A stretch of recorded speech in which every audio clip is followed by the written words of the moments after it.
Hello students, welcome back to free grammar batch. Last class में हमने पढ़ा था future perfect tense. Future perfect tense में हमने पढ़ लिया कि जो सेंटेंस कोई काम हो चुका होगा, इनसे रिलेटेड होंगे, तो वो किस में आएंगे? फ्यूचर परफेक्ट टेंस में आएंगे। इसके स्ट्रक्चर में पढ़ा था कि subject plus will shall plus है प्लस V3। ध्यान रखना, फ्यूचर परफेक्ट टेंस की हेल्पिंग वर्ब्स क्या होंगी? विल शैल प्लस है plus V3। Has have plus V3 और पता होता है परफेक्ट टेंस में यूज होते हैं हैज हैव प्लस V3 और had plus V3 past perfect tense में यूज होते हैं, और will shall have plus V3 किस में यूज होते हैं? फ्यूचर परफेक्ट टेंस में यूज होते हैं। अब इसमें क्या पढ़ना था हमें, जो एग्जाम्स में पूछा जाता है किस टाइप तरीके से पॉइंट, बाय प्लस कोई भी फ्यूचर टाइम दिया होगा तो आगे कौन सा टेंस आएगा? तो आगे टेंस आएगा future perfect tense. Got it? Future perfect tense. For example, देखो, by the year of 2027, my brother will have got a job. अगर आपको याद हो कि by plus future by plus time हमने पिछले कुछ क्लासेस में पढ़ा था, आपको एक बार कॉल करवा दूं। बाय प्लस अगर कोई पास्ट टाइम हो तब हम आगे क्या यूज करते? तब हम यूज करते थे पास्ट परफेक्ट टेंस, ये यूज करते थे। फिर हमने पढ़ा था कि बाय प्लस पास्ट टाइम हो और साथ में क्या हो, आगे सिंस फॉर के साथ कोई टाइम दिया हो किसी सेंटेंस में आगे क्लोज में, तो हम क्या यूज करेंगे यहाँ पे? Past perfect continuous tense. ठीक है, अगर by plus past time only past time दिया हो बाय प्लस, तब हम क्या यूज करेंगे? Past perfect tense. और बाय प्लस पास्ट टाइम के साथ साथ अगर सिंस फॉर भी दिया हो तब हम क्या यूज करेंगे? Past perfect continuous tense. और अब हम क्या करें? बाय प्लस फ्यूचर टाइम अगर दिया हो तब हम कौन सा टेंस यूज करेंगे? Future perfect tense. ध्यान रखना। और आगे हम जब फ्यूचर परफेक्ट कंटीन्यूअस टेंस पढ़ेंगे तब हम उसमें पढ़ेंगे बाय प्लस फ्यूचर टाइम के साथ सिंस फॉर के साथ कोई फ्यूचर का टाइम दिया होगा तब हम क्या यूज कर देंगे यहाँ पे? Future perfect continuous tense. आगे के टेंस में पढ़ेंगे। एक और एग्जांपल देखो,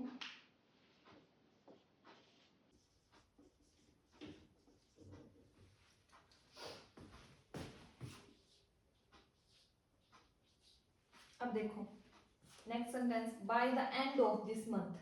by the end of this month हम फ्यूचर की बात करें, इस महीने के अंत तक फ्यूचर ही होगा। इस महीने के अंत तक we shall have finished much of the work. इस महीने के अंत तक हम ज्यादा से ज्यादा काम खत्म कर चुके होंगे, तो हम फ्यूचर की बात कर रहे हैं। By the end of this month, इस महीने के अंत तक। बाय, अब इस क्लोज ये देखो, by the time we get to the party. By the time we get to the party. अब यहाँ क्या दे दिया इन्होंने? यहाँ दिया है simple present tense. Simple present tense. अगर किसी by plus time by the time के साथ में अगर कोई सिंपल प्रेजेंट टेंस भी दिया होगा तब भी हम आगे क्या यूज करेंगे? Future perfect tense.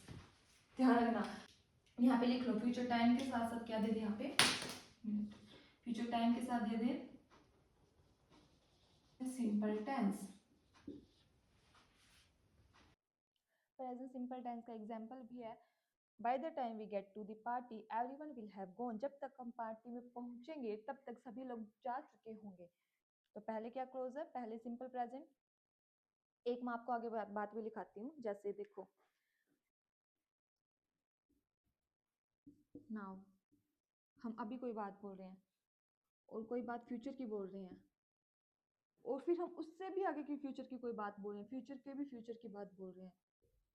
पास्ट का पास्ट भी हमने पढ़ा था, फ्यूचर का भी फ्यूचर। मतलब कोई काम पहले होगा और कोई काम उससे बाद होगा। जैसे हमने बोला by the time we get to the party everyone will have gone, तो सबसे पहले कौन सा काम होगा? सबसे पहले वो सभी लोग जा चुके होंगे। तो जो काम पहले होगा उसे हम लिखेंगे will shall have plus V3 मतलब फ्यूचर परफेक्ट टेंस में, और जो काम बाद में होगा उसे हम किस में लिखेंगे, सिंपल प्रेजेंट टेंस में। ये बात ध्यान रखना। इसमें पहले क्या काम हो रहा है, बाय हम पहले क्या सभी लोग जा चुके होंगे, तो उसे हमने किस में लिखा, will shall have plus V3, और हम बाद में पार्टी में पहुंचेंगे, तो वो काम किसमें, सिंपल प्रेजेंट टेंस में। हमने पास्ट में भी ये बात पढ़ी थी, जो काम पहले होता है, मतलब जैसे हम जब तक स्टेशन पहुंचे गाड़ी जा चुकी थी, तो पहले क्या गई, पहले गाड़ी जा चुकी थी, तो जा चुकी थी उसे हम किस में लिखेंगे, हेड प्लस V3 में, और गाड़ी हम बाद में स्टेशन पहुंचे तो उसे हम किसे लिखेंगे, सिंपल पास्ट टेंस में। आपको लिखाया था मैंने, जो काम पहले होगा, पास्ट में कोई काम पहले होगा, तब उसे हम लिखेंगे हेड प्लस V3 में, और फिर अगर बाद में कोई काम होगा, हम बाद में स्टेशन पहुंचे तो उसे हम किसे लिखेंगे, V2 में। फॉर एग्जाम्पल द ट्रेन, आपको बस revise, the train had gone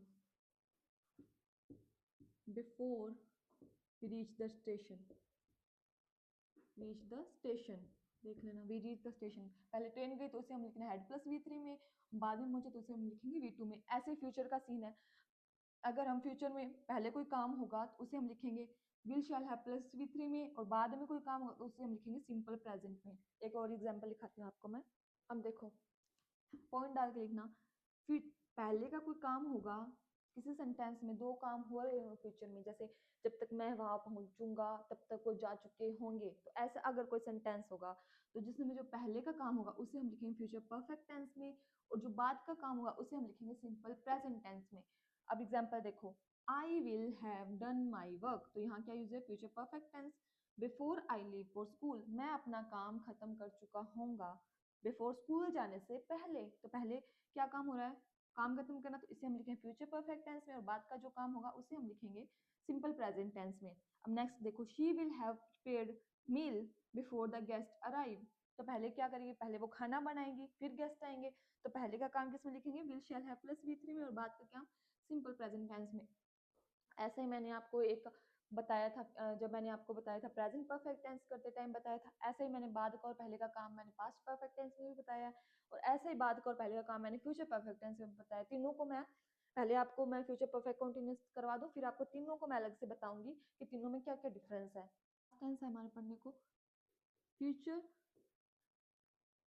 इसके बाद टेंस कंप्लीट हो जाएंगे, बस इंपॉर्टेंट पॉइंट्स होंगे, कोई भी डाउट वाले पॉइंट्स होंगे जो हम क्लियर करेंगे। फ्यूचर परफेक्ट कंटिन्यूअस टेंस, इसका स्ट्रक्चर ही है इसमें पढ़ने को, ऐसा इतना कुछ नहीं है, पर जो एरर्स आते हैं वो मैं आपको करवा दूंगी, किस तरीके से एरर्स आते हैं। स्ट्रक्चर देख लो पहले, subject plus will shall plus have plus been plus verb के फर्स्ट फॉर्म के साथ ING, then since for plus time. बच्चे इतने ये देख के, इतना बड़ा स्ट्रक्चर देख के पहले घबरा जाते हैं, पता नहीं इतना बड़ा स्ट्रक्चर है, हार्ड है ये पढ़ना, फ्यूचर परफेक्ट कंटिन्यूअस सबसे हार्ड लगता है, पर इसमें इतना कुछ है नहीं, बस इनमें will shall have plus have के साथ बीन लग जाए, ING लग जाए, तो ये वाली चीजें ध्यान रखनी होती है, क्योंकि हैव के बाद V3 इसलिए हमने हैव के बाद बीन यूज कर दिया, क्योंकि हैव के बाद डायरेक्ट हम ING यूज नहीं कर सकते, क्योंकि ये रूल है, हैव के बाद कोई भी SCIS ING वाला कोई भी टू नहीं लग सकता, इसलिए हम पहले यहाँ पे बीन यूज कर देते हैं, क्योंकि हैव के बाद बीन, हैव के बाद वर्ब की थर्ड फॉर्म कंपल्सरी होता है आना, इसलिए यहाँ बीन यूज करते हैं।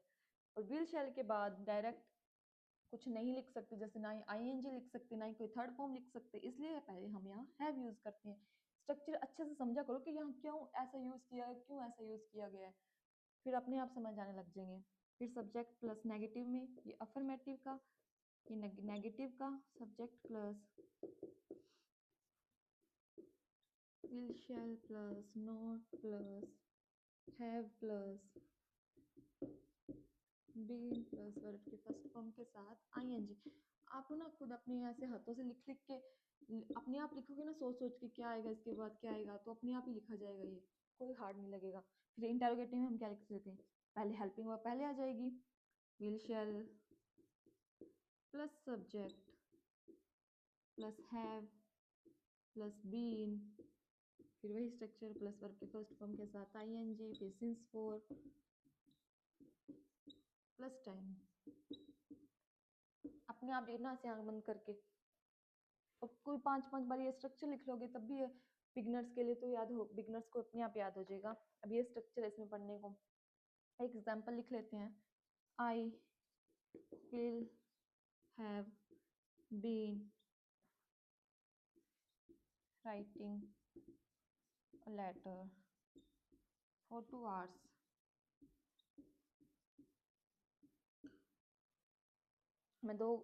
मुझे पत्र लिखते हुए 2 घंटे हो चुके होंगे। तो इसमें कोई काम करते हुए ऐसा 2 घंटे हो चुके होंगे, या मैं 2 घंटे से पत्र लिख रहा होऊंगा। तो 2 घंटे से, कुछ 2 घंटे से, 3 घंटे से, 4 महीनों से मैं यहाँ रह रहा होऊंगा, मैं 4 हफ्तों से ये काम कर रहा होऊंगा। तो क्या कुछ काम करते हुए बहुत ज्यादा टाइम हो चुका होगा, तब हम ये टेंस यूज करते हैं। अब देखो क्या है इसमें समझने को, मैंने भी आपको बाय प्लस टाइम वाला बताया था ना, बाय प्लस टाइम, वो भी किसका टाइम, फ्यूचर का टाइम। तो हम क्या यूज करते थे, फ्यूचर परफेक्ट टेंस। अब इसमें क्या दे देगा आगे, सिंस फॉर के साथ टाइम। तब हम क्या यूज कर देंगे यहाँ पे, future perfect continuous tense use कर देंगे।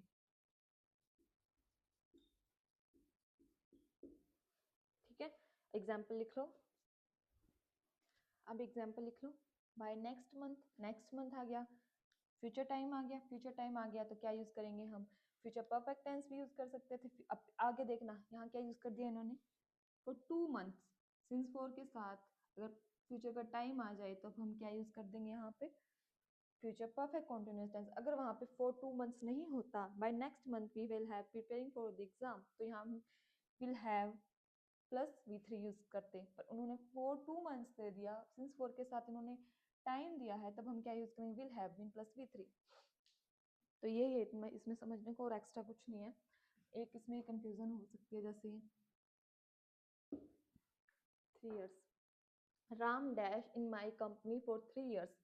यहाँ लिख के दे देगा वो हैड बीन वर्किंग,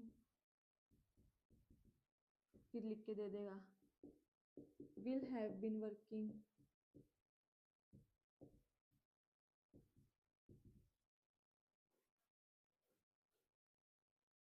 तो आप क्या लगाओगे यहाँ पे, Ram had been working in my company for 3 years, या Ram will have been working in my company for 3 years। क्या लगाओगे, सोच के बताओ मुझे।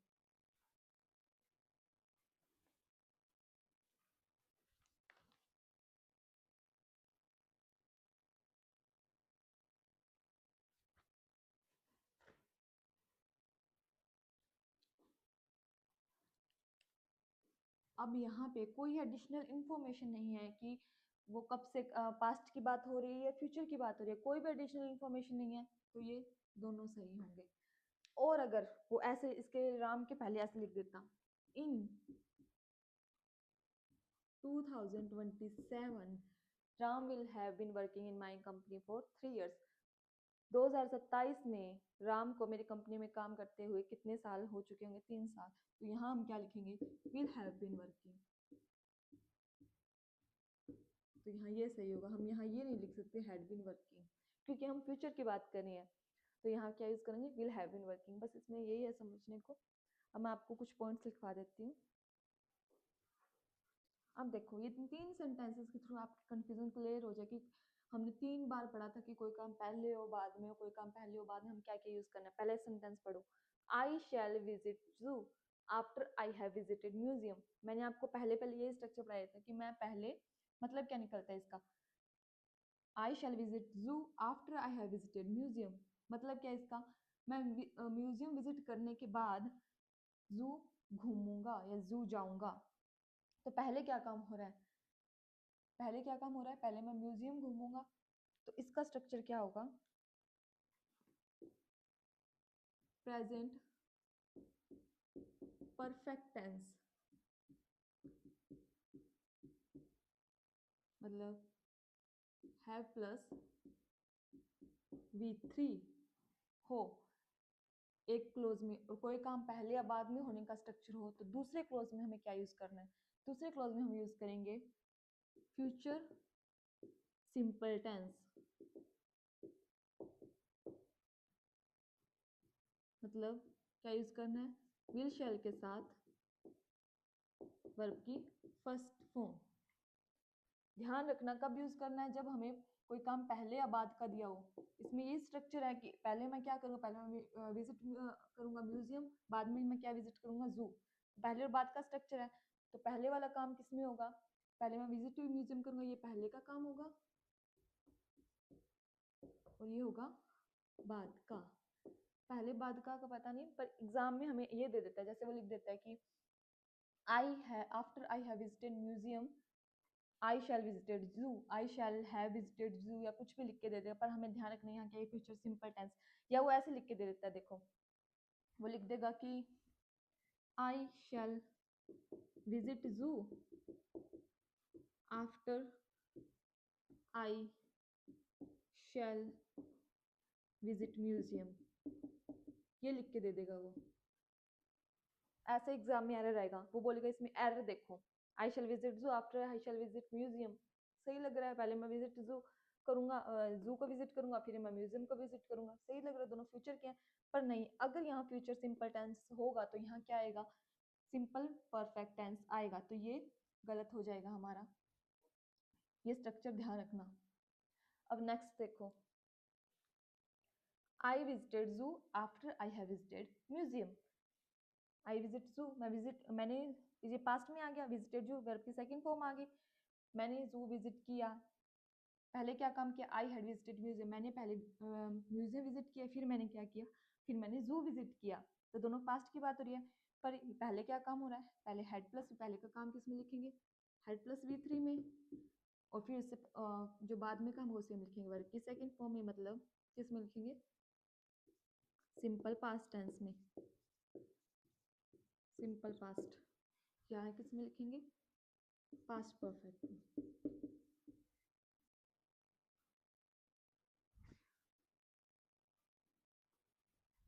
तो ये हमारा कंफ्यूजन क्लियर होगी आई थिंक आपको, कि ये फ्यूचर की बात है और ये पास्ट की बात में कोई हम काम हमने ऐसा किया और फिर बाद में हमने ये किया, तो अगर फ्यूचर पास्ट की बात होगी तब हम ये यूज करेंगे, फ्यूचर की बात होगी तब हम ये वाला स्ट्रक्चर यूज करेंगे। अब नेक्स्ट देखो, आई विल हैव विजिटेड जू आफ्टर आई विजिट म्यूजियम।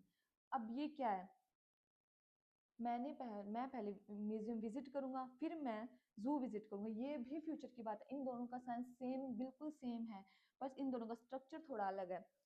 और मैं आपको बता दूं कि ये मैं आपको क्यों करा, क्योंकि इनमें मुझे बहुत कन्फ्यूजन होती थी, और मुझे नहीं लगा, मुझे तो किसी ने समझाया नहीं था ऐसे, ये मैंने आपके लिए अलग अलग लिखे हैं ताकि आपको इनमें कोई कन्फ्यूजन ना हो। अब देखो इसमें क्या करना है, इसका एक स्ट्रक्चर है, इसमें कोई काम पहले होगा तो हम उसे लिखेंगे वर्ब की फर्स्ट फॉर्म के साथ SES, मतलब इसे हम लिखेंगे प्रेजेंट सिंपल टेंस में, जो काम पहले होगा, और जो काम बाद में हो रहा है उसे हम किस में लिखेंगे, फ्यूचर परफेक्ट टेंस में। इसके बाद आपको इनको इन ऐसे सेंटेंसेस को समझने में कभी भी कोई कंफ्यूजन नहीं होगी, मतलब किस में लिखेंगे, विल शैल के पास हैव प्लस V3, मतलब पहले मैं ये करूंगा फिर मैं ये करूंगा, तो आई will have visited museum after I visit museum, मैं म्यूजियम विजिट करने के बाद जू को विजिट करूंगा। तो ध्यान रखना, अगर किसी सेंटेंस के एक साइड उन्होंने दे दिया प्रेजेंट सिंपल टेंस और दूसरी साइड वो दे देंगे कि I will have visiting, I will have been visiting, या कुछ भी ऐसा कुछ भी लिख के दे दें, तो आपको ध्यान रखना है कि अगर यहाँ पे प्रेजेंट सिंपल टेंस दिया तो यहाँ क्या will shall have plus V3। अगर एक तरफ उन्होंने वर्ब की सेकंड फॉर्म दे दी और दूसरे सेंटेंस में कोई बात हो तो वहां लिखेंगे हेड प्लस V3। और अगर किसी सेंटेंस में एक तरह आई शैल विजिट जू आफ्टर, बाद में मैं क्या करूंगा, आई हैव विजिटेड म्यूजियम, किसके बाद, म्यूजियम विजिट करने के बाद, तो दूसरा किसमें है प्लस V3 में। तो यह सारी कंफ्यूजन आपको क्लियर होगी। एक बार मैं आपको इनके एग्जांपल्स लिखाती हूँ जिससे आपको बिल्कुल क्लियर हो जाएंगे, ये लिख लो एक बार। अब ये देखो, इन सेंटेंसेस के बाद आपको सारी कंफ्यूजन क्लियर होगी। एक मिनट कुछ मत सोचो, कुछ भी मत सोचना, बस मैंने आपको जो जो बताया ना, देखो आफ्टर ही हैज फिनिश्ड क्या आ गया, सेंटेंस को मत पढ़ो कुछ भी, पहले सेंटेंस में क्या आ गया, पहले सेंटेंस में आ गया प्रेजेंट परफेक्ट टेंस, इतना ही समझो, प्रेजेंट ऐसे कुछ पहले का बाद का काम कुछ मत समझो। पहले सेंटेंस में after he has finished writing, उसने लिखने खत्म कर लेटर लिखना खत्म किया, after he has finished writing the letter, present perfect tense आ गया। एक साइड प्रेजेंट परफेक्ट टेंस होगा तो दूसरी साइड क्या लिखेंगे हम, याद करो, फ्यूचर सिंपल टेंस। तो क्या लिखेंगे, हमें इतना तो सेंटेंस पढ़ के समझ आ जाता है कि उनमें पहले का कोई काम होगा और बाद का कोई काम होगा। एक साइड देख लो, एक साइड कोई बात का काम हो, पहले का काम मत देखना, पहले इतना समझ लेना कि हाँ सेंटेंस में ये बोले, पहले उसने ये काम किया बाद में उसने ये काम किया। तो पहले सेंटेंस में अगर प्रेजेंट परफेक्ट है, दूसरे सेंटेंस में क्या लिखेंगे हम, he will, present simple tense, will shall के साथ वर्ब की फर्स्ट फॉर्म। दूसरा सेंटेंस पढ़ो, I dash go out for a stroll after I had had my dinner. इसका मतलब क्या निकला, मैं पहले खाना खाऊंगा फिर मैं घूमने जाऊंगा। इतना पता लग रहा है सेंटेंस पढ़ के। दूसरे क्लोज में देख लो क्या दिया, had plus V three, had plus V three दिया, मतलब उन्होंने क्या दिया, past perfect tense. Past perfect tense एक साइड है तो दूसरे क्लोज में क्या आएगा, past simple tense. Past simple tense मतलब वर्ब की सेकंड फॉर्म। समझ आ गया, I went go out for a stroll after I had had, had had आ गया, मैंने आपको बताया था हैड हैड दोनों साथ में आ सकते हैं। दूसरे वाले हेड का मतलब क्या है, टेकन। दूसरे वाले हेड का मतलब क्या है, टेकन, क्योंकि हैव का मतलब टेक होता है, तो हेड का मतलब टेकन। हैव की थर्ड फॉर्म हेड और हैव की टेक की थर्ड फॉर्म टेकन। हैव की हैव बराबर टेक, इसलिए यहाँ पे आया हेड, और ये वाला हेड है हेल्पिंग वर्ब। नेक्स्ट देखो, we go out for a stroll after we dash our dinner. पहले सेंटेंस में देखो क्या दे रहा है, ये भी बाद और पहले का सेंटेंस है। कोई पहले सेंटेंस में इन्होंने दिया है प्रेजेंट सिंपल टेंस, मतलब वर्ब की फर्स्ट फॉर्म के साथ एस ई एस दिया इन्होंने। एक साइड वर्ब की फर्स्ट फॉर्म के साथ एस या ई एस है, प्रेजेंट सिंपल टेंस है, तो दूसरे क्लोज में क्या आएगा, याद करो क्या आएगा, will shall plus have plus V three, future perfect tense आएगा। तो क्या लिखेंगे यहाँ पे, we will have had our dinner. तो ये आ गया यहाँ पे। दूसरा पढ़ो, we shall go out for a stroll, we shall go after we dash, after we dash, यहाँ पे लिखना था have, after we dash have our dinner. पहले क्लोज में क्या आया हुआ है, future simple tense, future simple tense आ गया, दूसरे क्लोज में क्या आएगा, दूसरे क्लोज में क्या आएगा, present perfect tense, right. We have had our dinner, present perfect tense. अब देखना, समझो, एक क्लोज में अगर प्रेजेंट परफेक्ट टेंस होगा तो दूसरे क्लोज में होगा फ्यूचर सिंपल टेंस। एक क्लोज में पास्ट सिंपल टेंस होगा तो दूसरे क्लोज में होगा पास्ट परफेक्ट टेंस। एक क्लोज में फ्यूचर सिंपल टेंस होगा तो दूसरे क्लोज प्रेजेंट परफेक्ट, और एक क्लोज में प्रेजेंट सिंपल टेंस तो दूसरे क्लोज में फ्यूचर परफेक्ट टेंस। समझ के करना अच्छे से, बस ये भले तो रट्टा ही लगा लो कि एक में प्रेजेंट परफेक्ट तो दूसरे में फ्यूचर सिंपल, अगर एक में प्रेजेंट सिंपल है तो दूसरे में फ्यूचर परफेक्ट, एक में पास्ट सिंपल है तो दूसरे में पास्ट परफेक्ट, बस इतना ही है समझने को। आप देख लेना, और आज की क्लास में बस हम इतना करेंगे, बाकी वो जो भी छोटे छोटे रूल है मैं आपको नेक्स्ट क्लास में करवाऊंगी।